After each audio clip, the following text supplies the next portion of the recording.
Hello friends, welcome to জ্ঞানাটম English.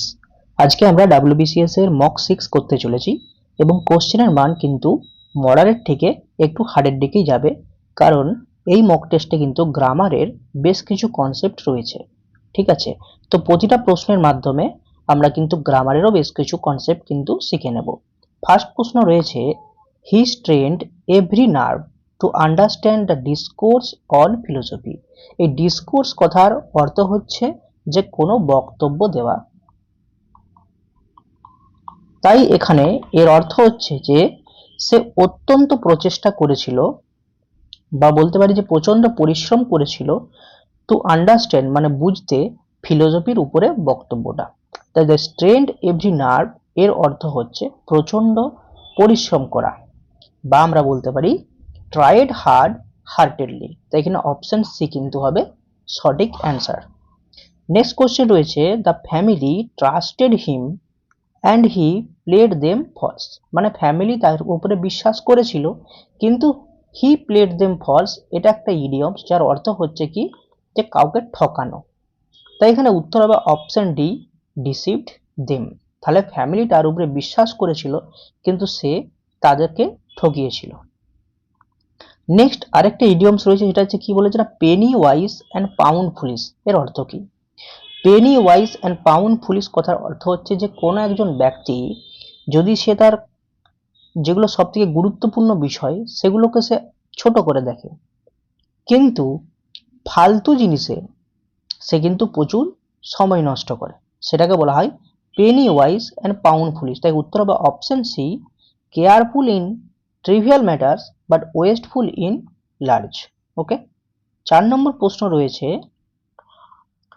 Professor Ram Prasad was an environmental activist, and apparently he became annoying and irritating to leather factories over the years. তাহলে professor Ramprasad কে ছিলেন? তিনি একজন environmental activist ছিলেন, কিন্তু বর্তমানে কি হয়েছে না, কয়েক বছর ধরে সে হচ্ছে ওই লিদার ফ্যাক্টরির কাছে অত্যন্ত একটা ট্রাভেলের বিষয় কিন্তু হয়ে দাঁড়িয়েছে। তাই অ্যানোয়িং অ্যান্ড ইরিটেটিং এর ইডিয়মস কি হবে? অপশন এ রয়েছে a vexed question. A vexed question এই ইডিয়মটার অর্থ হচ্ছে যে a difficult question, a difficult question. ঠিক আছে। Option B a thorn in the flesh এর অর্থ হচ্ছে কি না, a constant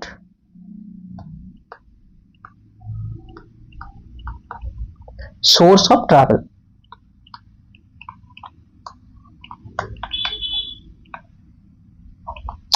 option C a slow coach মানে হচ্ছে যে ব্যক্তি অত্যন্ত স্লো হয়ে থাকে, কারণ বলতে পারি স্লো পারসন। এবং option D an uphill task মানে হচ্ছে খুব কঠিন কাজ, বলতে পারি এ ডিফিকাল্ট টাস্ক। যেহেতু এই ব্যক্তি প্রফেসর রামপ্রসাদ শর্মা, তিনি লিডার ফ্যাক্টরিদের উপরে একটা কি না বিরক্তিকর বা সমস্যার কারণ হয়ে দাঁড়িয়েছিলেন, এখানে উত্তর হবে option B, a thorn in the flesh. Okay, next question, the diplomatic convoy refrained to make any official statement until the bilateral discussions concluded. এর অর্থ হচ্ছে দ্বিপাক্ষিক আলোচনা শেষ না হওয়া পর্যন্ত কূটনৈতিক প্রতিনিধি দল কোনো সরকারি বিবৃতি দেওয়া থেকে বিরত ছিল। এখানে যে রিফ্রেন্ড, এই রিফ্রেন্ড এই ভার্বের পরে কিন্তু একটা প্রিপোজিশন ফিক্সড বসে, সেটা হচ্ছে ফ্রম, এবং এরপরে কিন্তু ভার্বের সঙ্গে আইএনজি যুক্ত হয়, মানে এইখানে মেকের জায়গায় কিন্তু মেকিং করতে হবে। এখানে অপশন বি, আচ্ছা অপশন বি কিন্তু এখানে সঠিক উত্তর হয়ে যাবে। এখন প্রশ্ন হচ্ছে যে ফ্রমের পরে এখানে মেকিং কেন হলো? দেখো, প্রিপোজিশনের পরে যদি ভার্বের সঙ্গে আইএনজি যুক্ত থাকে তাহলে সেটাকে আমরা বলি জিরান্ড। এখন জিরান্ড কি? জিরান্ড মানে হচ্ছে যেটা ভার্ব প্লাস সেটা নাউনের মতো কিন্তু বোধ হবে। ঠিক আছে, সহজভাবে বুঝতে গেলে কি হবে, যদি কোনো প্রিপোজিশনের পরে কোনো একটা কাজ বা কোনো একটা অ্যাকশন বোঝাতে যদি আমাকে ভার্ব ব্যবহার করতে হয়, কি বললাম, যদি প্রিপোজিশনের পরে যদি কোনো অ্যাকশন বা কাজকে বোঝাতে গেলে যদি আমাকে ভার্ব ব্যবহার করতে হয়, তাহলে সেই ভার্বকে কিন্তু আমরা নাউনের মতোই ব্যবহার করি। আর যখন ওই প্রিপোজিশনের পরে ভার্বকে আমরা নাউনের মতো ব্যবহার করব, তখন কিন্তু সেই ভার্বের সঙ্গে আইএনজি যুক্ত হবে। যেমন আমি যদি বলি he is good at playing, যেমন এখানে গুড অ্যাট এবং এরপরে হচ্ছে কিন্তু আমাকে ভার্বের সঙ্গে মানে প্লে এর সঙ্গে আইএনজি যুক্ত করে প্লেইং করতে হলো। আরো বলতে পারি যে ইন্টারেস্টেড ইন স্টাডিং করতে হবে। তখন ইন্টারেস্টের পরে ইন প্রিপোজিশন দিলাম, বাট এরপরে যেটা যখন আমি স্টাডিং করলাম, স্টাডি না করে স্টাডির সঙ্গে আইএনজি যোগ করে স্টাডিং করতে হলো। বা আমরা বলতে পারি যে ফন্ড অফ, এখানে অফ যেহেতু প্রিপোজিশন, তাই এরপরে কিন্তু আমাকে রিডের জায়গায় কিন্তু আইএনজি যুক্ত করে রিডিং করতে হলো।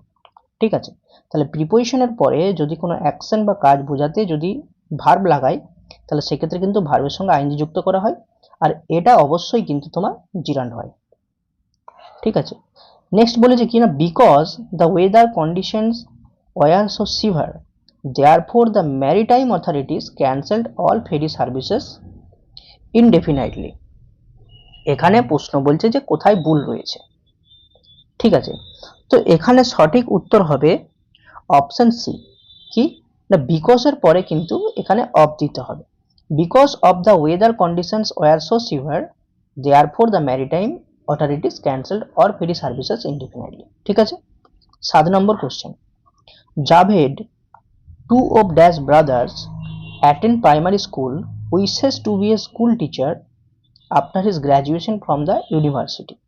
তাহলে জাভেদ যে ছিল দুই ভাইয়ের মধ্যে একজন, সে কি করেছিল না, ইউনিভার্সিটি থেকে গ্র্যাজুয়েশন নেওয়ার পর তার স্কুল টিচারকে কিন্তু উইশ জানিয়েছিল। সে কি প্রাইমারি স্কুলের টিচারকে।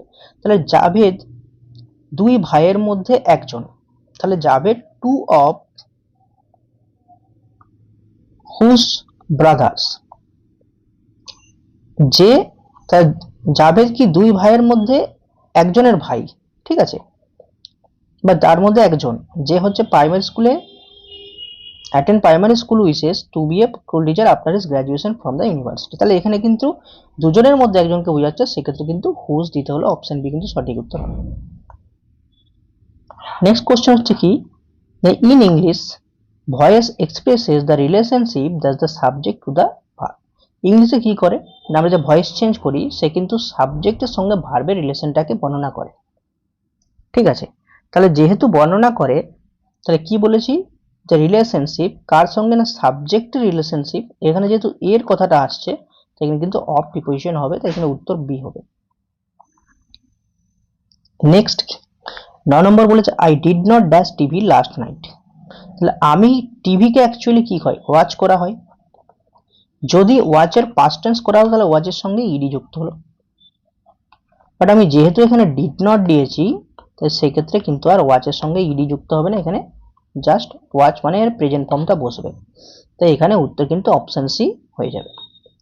নেক্সট কোশ্চেন বলেছে cannon had dash unique qualities dash it was used widely in ancient Times.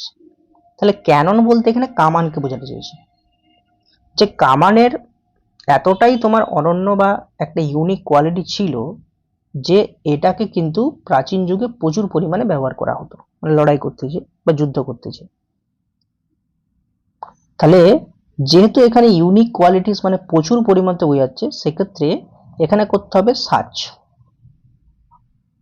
ওকে, এবং সার্চের পরে কিন্তু তোমার অ্যাজ বসে, আর অ্যাজ যদি না থাকে সেক্ষেত্রে কিন্তু সো বসে। ঠিক আছে, তাই উত্তর হবে option C.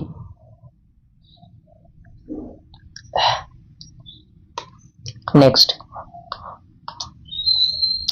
11 number, the death is worth.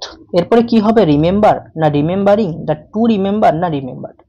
দেখো ওর্থের পরে তোমার কিন্তু ভার্বের সঙ্গে আইএনজি যুক্ত করা হয়, তো সেই ক্ষেত্রে আমাকে মনে রাখতে হবে যে ওর্থের আগে যদি বি ভাব থাকে, বি ভাব মানে এম হতে পারে, ইজ হতে পারে, আর হতে পারে, ওয়াজ হতে পারে, বা ওয়ার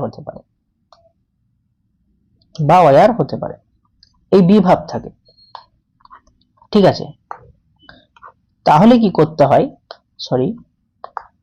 তাহলে কি বললাম যে যদি আগে বি ভাব থাকে, তাহলে বি ভার্বের মধ্যে কি থাকে, এম, ইজ, আর ওয়াজ বা ওয়ার, তাহলে প্রথমে বি ভার্ব বসালাম, তারপরে যদি ওর্থ থাকে এই ওর্থের পরে ভার্বের সঙ্গে কিন্তু তোমার আইএনজি যুক্ত করতে হবে। ঠিক আছে, তাহলে এইখানে যে ওর্থ আছে এই ওর্থ কিন্তু অ্যাকচুয়ালি একটা অ্যাডজেক্টিভ, ওর্থ কিন্তু এখানে অ্যাডজেক্টিভ।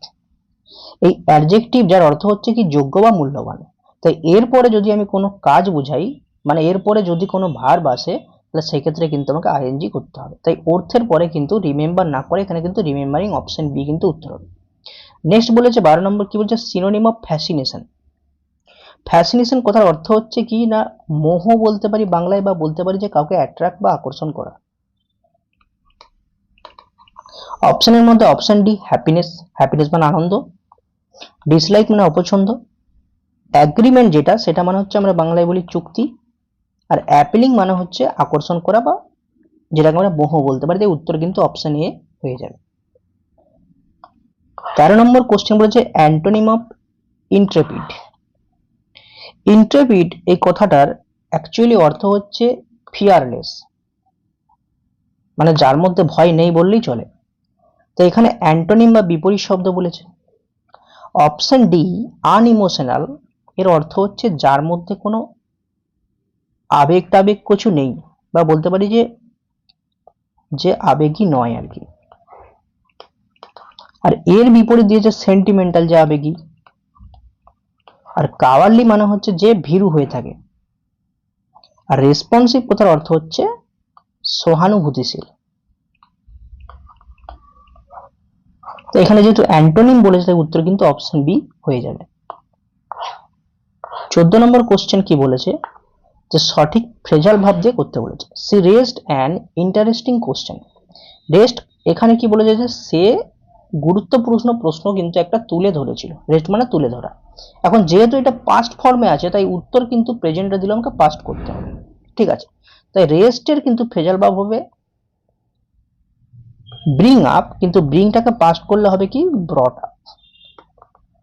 উত্তর ব্রিং আপ আছে বাট এটা ব্রট আপ হবে, যেহেতু ছিল না তাই অপশন এ হয়েছে। আচ্ছা ব্রিং ডাউন মানে কি না, ব্রিং ডাউন মানে কোনো কিছুর মূল্য কমানো হতে পারে, ভ্যালুকে। টার্ন আপ কথার অর্থ কি, আমরা বলি টার্ন আপ দ্য ভলিউম, মানে সাউন্ড বাড়ানো এক কথায়, বা ভলিউমকে বাড়ানো। ঠিক তার উল্টো হচ্ছে টার্ন ডাউন, মানে ভলিউমকে কমানো। আর টার্ন আপের আরেকটা অর্থ হতে পারে যে কোথাও উপস্থিত হওয়া। আর টার্ন ডাউনের আরেকটা অর্থ হতে পারে সেটা হচ্ছে যে কোনো একটা প্রস্তাবকে সেটাকে প্রত্যাখ্যান করা। তাহলে এটাকে আমি বলতে পারি যে প্রস্তাবকে প্রত্যাখ্যান করা, প্রপোজালকে। ঠিক আছে, নেক্সট বলেছে সিনোনিম অফ দার্থ। দার্থ কথার অর্থ হচ্ছে কি, দার্থ কথার অর্থ হচ্ছে যে কমতি, বা আমরা বলতে পারি শর্টেজ। এখানে অপশন কিন্তু রয়েছে, অপশন এ কিন্তু সঠিক উত্তর হবে। অপশন বি উইকনেস মানে দুর্বলতা। আর ডেথ মানে মৃত্যু। আর লিকেজ মানে কি, লিকেজ দুটো হতে পারে, যে যদি কোনো জায়গা থেকে চুইয়ে চুইয়ে কিছু বেরায়, বা বলতে পারি যে ফাঁস হয়ে যাওয়া, এটাকে কিন্তু লিকেজ হতে পারে। ঠিক আছে, নেক্সট কোশ্চেন 16 নম্বর। এখানে এরর কালেকশন একটা দেওয়া হয়েছে। কি বলেছে, যে two brothers patrolling the nearby frontier with Georgia have also been reported missing from Friday night. আমি পুরোটা পড়লাম, আমি কি করে করব, যে দুটো ভাই কিন্তু তোমার মিসিং ভাবে রিপোর্ট হয়েছে কবে থেকে না, ফ্রাইডে নাইট থেকে, শুক্রবার রাত্রি থেকে। তাহলে এখানে ফ্রম হবে না সিন্স হবে। এখানে যে দেখো আমরা যখন করছি এখানে কি হ্যাভ দিলাম তারপরে বিন দিলাম, পারফেক্ট টেন্সে তোমার ফর বা সিন্স বসে। আমরা যখন কোনো কিছুকে ফ্রম বসাই তখন সেক্ষেত্রে কি হয় না, স্টার্টিং পয়েন্ট থেকে এন্ডিং পয়েন্ট কিন্তু আমরা বোঝাতে চাই। মানে এখানে যদি আমি বলতাম যে বৃহস্পতিবার থেকে শনিবার অবধি মিসিং ছিল, সেক্ষেত্রে বোঝা যেত। বাট এখানে বলেছে যে শুক্রবার রাত্রি থেকে মিসিং রয়েছে, বাট আমি তাকে তো এখনো পর্যন্ত খুঁজে পাইনি। তাহলে সেক্ষেত্রে এখানে ফর্মের জায়গায় কিন্তু সিন্স হবে। ঠিক আছে, সহজভাবে বুঝতে গেলে সেটা হচ্ছে কি না, সিন্সের ক্ষেত্রে কি হয় না, সিন্সের ক্ষেত্রে পাস্ট টাইম উল্লেখ থাকে, বা ধরে নিতে হবে যে অতীত কাল থেকে এখনো পর্যন্ত, মানে নাও বর্তমানেও কিন্তু সেটা চলতে থাকে। যেমন এখানে শুক্রবার নাইট থেকে সে রিপোর্টেড, বাট এখনো পর্যন্ত তাকে খুঁজে পাওয়া যায়নি। বা যদি এখানে ফর্ম থাকতো সেক্ষেত্রে তোমার স্টার্টিং পয়েন্ট থেকে এন্ডিং পয়েন্ট কিন্তু দিতে হতো। আর যখন আমরা ফর দিই সেক্ষেত্রে কিন্তু একটা ডিউরেশন থাকে, সঠিকভাবে বলে দেয় যে সেটা ইয়ার্স হতে পারে, সেটা মান্থ হতে পারে, বা আওয়ার হতে পারে, এভাবে কোনো একটা ডিউরেশন দিয়ে দেয় যে 6 ঘন্টা, 3 ঘন্টা, 5 ঘন্টা, 5 মিনিট, সেটা ডিউরেশন দিয়ে দেয়। ঠিক আছে, তাহলে সে যেহেতু এখানে তোমার হচ্ছে একটা জায়গা থেকে শুরু হয়েছিল মানে পাস্টে, এবং সেটা বর্তমানে এখনো পর্যন্ত তাকে খুঁজে পাওয়া যায়নি, তার জন্য ফর্মের জায়গায় কিন্তু এখানে সিন্স হবে। ঠিক আছে, next, $10,000 is the prize money being offered. এখানে যে $10,000, এখানে অনেকে মনে হতে পারে যে এখানে ডলার্সের এস আছে তার জন্য এসের জায়গায় আর হবে, বাট না, এটা যেহেতু একটা ইউনিট সেক্ষেত্রে কিন্তু ভার্ব কিন্তু আমার সিঙ্গুলার হবে, তাই ইজ কিন্তু এখানে সঠিক রয়েছে, তাই এখানে কোনো রকম ভুল নেই, নো এরর কিন্তু এখানে উত্তর হবে। নেক্সট হচ্ছে কি সিনোনিম অফ স্ট্রেচ। স্ট্রেচ মানে কি না, স্ট্রেচ মানে কোনো কিছুকে টেনে বাড়ানো বলতে পারি, বা এক্সটেন্ড করা কোনো কিছুকে। তো এখানে উত্তর হবে অপশন সি, এক্সটেন্ড করা। আর এক্সটেন্ডের ঠিক বিপরীত শব্দ হচ্ছে কম্প্রেস করা। ঠিক আছে, আর ক্লোজ মানে বন্ধ করা। আর সিজ মানে আমরা বলতে পারি যে কোনো কিছুকে থামিয়ে দেওয়া, বা এইটাও কিন্তু একটা মিনিং করে কম্প্রেসের মতো। ঠিক আছে, তাহলে এক থেকে দেখতে গেলে ইনডাইরেক্টলি কিন্তু কম্প্রেসেরই একটা সিনোনিম কিন্তু সিজ হতে পারে। নেক্সট অ্যান্টোনিম বলেছে কি 19-এরটা, the two presidents had candid talks about the current crisis. তাহলে বর্তমানে কোনো একটা সংকট হয়েছে, সেটা নিয়ে দুটো প্রেসিডেন্টের মধ্যে কিন্তু একটা ক্যান্ডিড মানে কি, মানে খোলামেলা আলোচনা কিন্তু হয়েছিল, খোলামেলা আলোচনা কিন্তু হয়েছিল।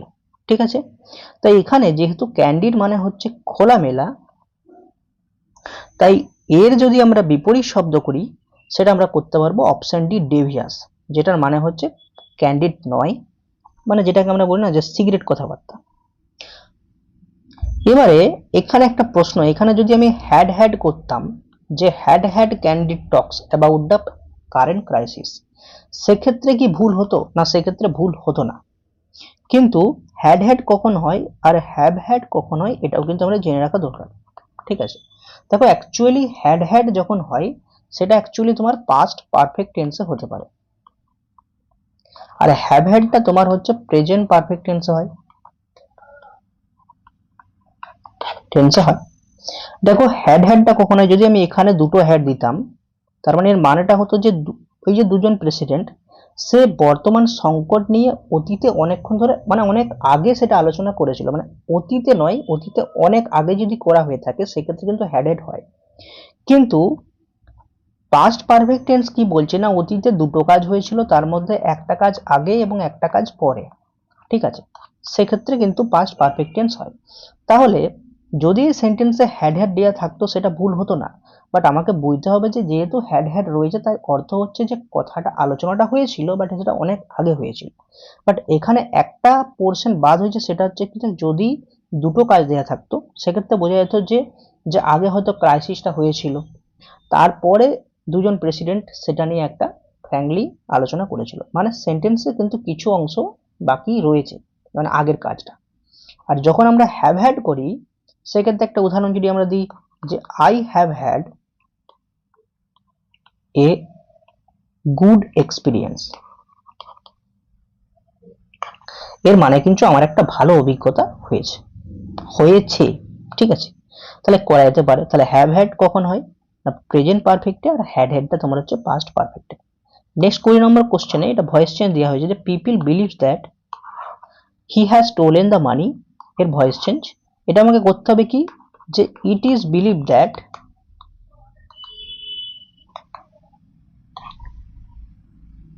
He has stolen the money.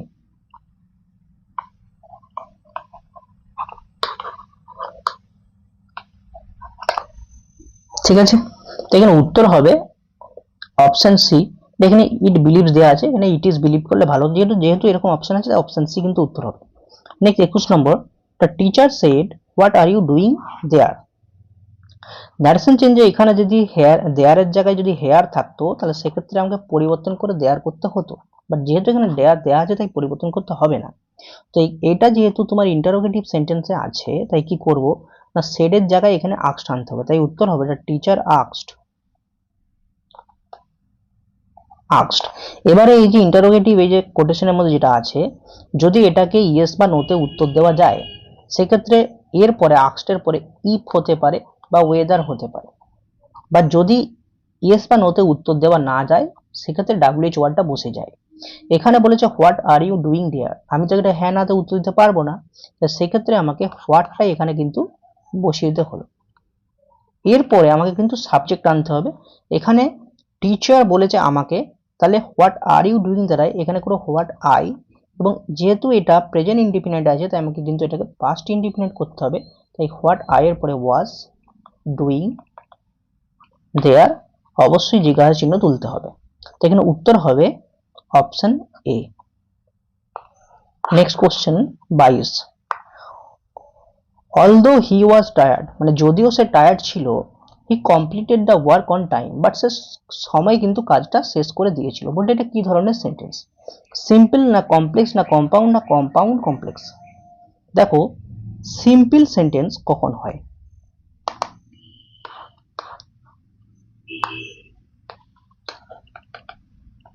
প্রথমে পড়ছি সিম্পল সেন্টেন্স। সিম্পল সেন্টেন্সের ক্ষেত্রে কিন্তু একটি থাকে ফাইনাইট ভার্ব। ফাইনাইট ভার্ব যদি বুঝতে অসুবিধা হয়, তাহলে বুঝে নিতে হবে যে একটি থাকে main verb. As per example যদি দেখি, আমি করতে পারি যে বিইং ইল, অসুস্থ হওয়ার কারণে, he could not attend school. এখানে he could not attend school এটা কিন্তু মেন ভার্ব। যেহেতু এখানে শুধুমাত্র মেন ভার্ব রয়েছে আর কোনো রকম সাবঅর্ডিনেট বা আমরা বলতে পারি যে কোনো সাবঅর্ডিনেট ক্লজ নেই, তার জন্য আমি এটাকে সিম্পল সেন্টেন্স বলতে পারি। যদি এটা কমপ্লেক্স সেন্টেন্স হতো কি হতো না, কমপ্লেক্সের ক্ষেত্রে একটা মেন ক্লজ থাকে এবং ও তার সাথেও একটা কিন্তু সাবঅর্ডিনেট ক্লজ থাকে।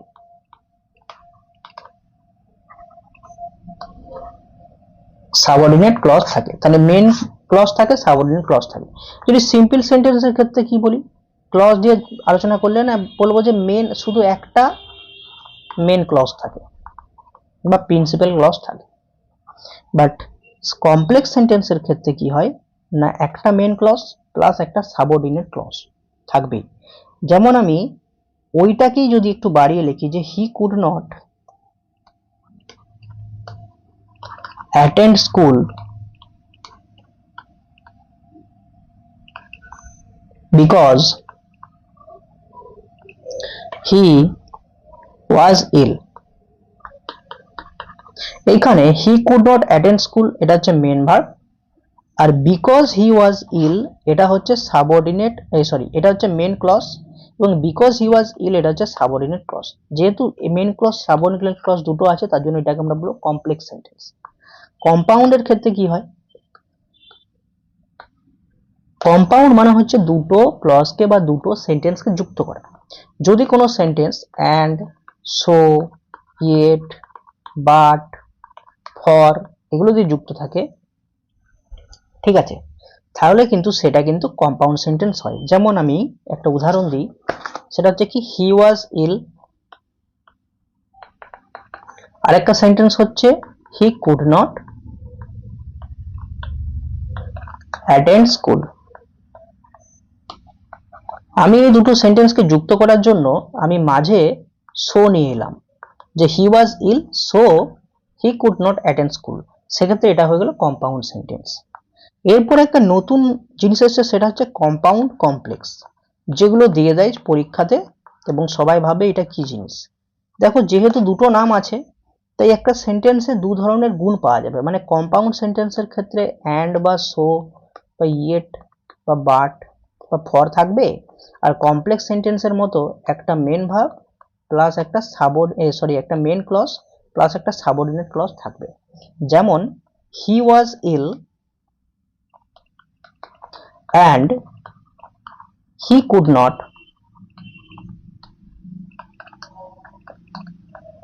attend school because